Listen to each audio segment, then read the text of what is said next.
अस्सलामुअलैकुम, welcome to my YouTube channel learning with जी।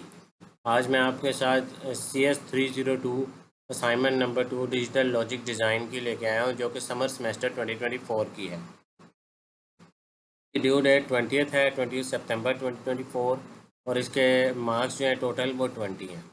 ठीक है, ये आज ही ओपन हुई है 9 सितंबर 13 सितंबर को। तो आइए देख लेते हैं इसके अंदर कुछ रिक्वायरमेंट है। वो रिक्वायरमेंट पहली ये है कि डॉक फॉर्मेट में होनी चाहिए, वर्ड फाइल होनी चाहिए, कोई इमेज या PDF कोई एक्सेप्टेबल नहीं है। इसके अंदर जो टॉपिक कवर किए गए हैं वो नंबर सिस्टम एंड कोड्स है, बूलियन अलजेब्रा है, लॉजिक सिंप्लीफिकेशन उसकी, और फिर कार्नफ मैप एंड बूलियन एक्सप्रेशन है। ठीक है, इन टॉपिक्स को आपको क्लियर होना चाहिए, फिर ही आपको ये असाइनमेंट समझ आएगी, अदरवाइज इसकी कोई समझ नहीं आएगी आपको। ठीक है, आगे चलते हैं। ये उन्होंने दिया है कि 4 वेरिएबल कैनोनिकल सम है, समेशन है ABCD, उनकी वैल्यू है 2 4 5 6 12, और जो डोंट केयर कंडीशन है वो 3 13 14 एंड 15 है। उन्होंने कहा है कि गिवन बूलियन एक्सप्रेशन को हमने यूजिंग कार्नफ मैप के थ्रू सिंप्लीफाई करना है। Please consider don't care condition and perform all steps of this method. In the case of missing steps, marks cut जाएंगे। जो जो मैं स्टेप्स आपको समझाऊंगा वो सारे आपने करने लाजमी हैं, नहीं तो आपके मार्क्स कट जाएंगे। आपने बेसिकली सिंप्लीफाई करना है यूजिंग कार्नफ मैप। इसको जो आपको 4 वेरिएबल कैनोनिकल सम दिया गया है। ठीक है, हाँ, इसका सोल्यूशन देख लेते हैं। पहले तो हमें देख रहे हैं कि हमने उसको कि 4 हमें दिए गए, ये दिया कैनोनिकल सम, और डोंट केयर स्टेट के साथ हमारे पास ये आ गया। ठीक है, अब हम इसका ट्रुथ टेबल ड्रा करेंगे। ट्रुथ टेबल कैसे ड्रा होगा? आपको पता है 16 जब वेरिएबल 4 होते हैं तो 2⁴ 16 वेरिएबल का 4 वेरिएबल का 16 जो है वो टर्म्स के ऊपर आपका वो बनता है ट्रुथ टेबल। तो हम ABCD उसको हम बना लेंगे। ये आपको बनाने का तरीका बताया गया है कि जो आपका ट्रुथ टेबल होता है, पहले उसमें ए वाली जो होगा उसमें सारे पहले 8 ज़ीरो होंगे, फिर 8 1 होगा।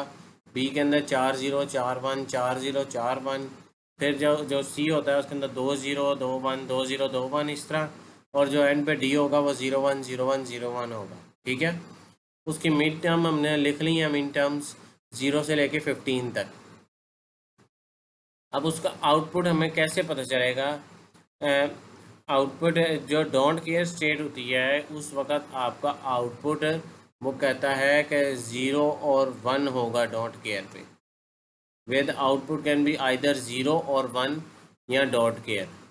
ठीक है, अब हमारे पास यही 3 ऑप्शंस हैं, जिसके अंदर min term where function output, जहाँ पर ये मिड टर्म आएंगी वहाँ का आउटपुट 1 होगा, और जो बाकी डोंट केयर यहाँ हम एक्स लिखेंगे वो भी मैं आपको दिखा देता हूँ। देखें, सबसे पहले हमारे पास है 2, जहाँ पर 2 लिखा है उसका आउटपुट 1 लिखेंगे हम उसके सामने। उसके बाद 3 है एक्स, जिसका मतलब है डोंट केयर। आप यहाँ डोंट केयर लिखना चाहते हैं लिख लें, नहीं लिखना चाहते कोई वजह नहीं। उसके अलावा जितनी टर्म्स होंगी, लाइक हमारे पास 4 5 6 है, ये तीनों का आउटपुट क्या होगा? 1 आ जाएगा। फिर 7 8 9 पे कुछ नहीं, हम 0 लिख देंगे। जहाँ पर हमारे पास ये 3 13 14 एंड 15 होगा, हम ट्रुथ टेबल के अंदर वहाँ पर एक्स लिखेंगे डोंट केयर के लिए। आप सॉरी, आपको असाइनमेंट, आपको जो हैंडआउट्स हैं, आपको लेक्चर उसमें पढ़ाया भी गया है कैसे डोंट केयर स्टेट को कैसे रिप्रेजेंट करते हैं, और ये क्या जो है इसका मतलब क्या होता है। ठीक है, उसको आपने गौर से लेक्चर्स को समझना है।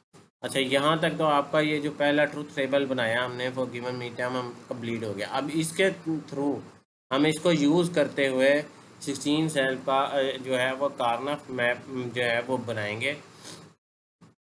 ये उसके कार्नफ मैप का देख लें कि ये कार्नफ मैप इसके अकॉर्डिंगली ड्रा हो जाता है, हमें उस ट्रुथ टेबल के ऊपर बेस करते हुए। ठीक है,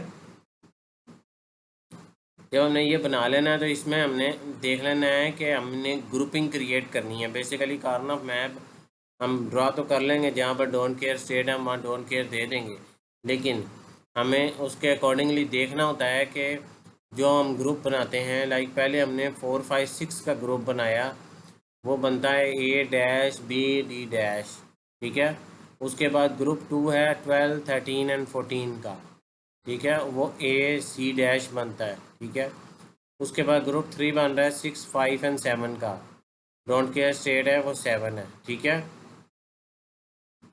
तो उसका आउटपुट बनता है A डैश C।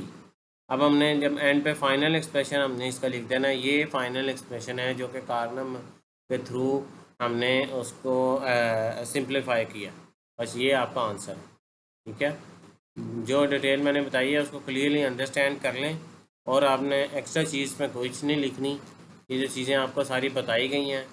ये टेबल बनाना भी ज़रूरी नहीं होता, लेकिन आप इस टेबल को बनाएं लाजमी, वरना अदरवाइज़ जो है वो मार्क्स काट सकते हैं, क्योंकि ये भी एक स्टेप उसके अंदर शामिल होता है, ठीक है।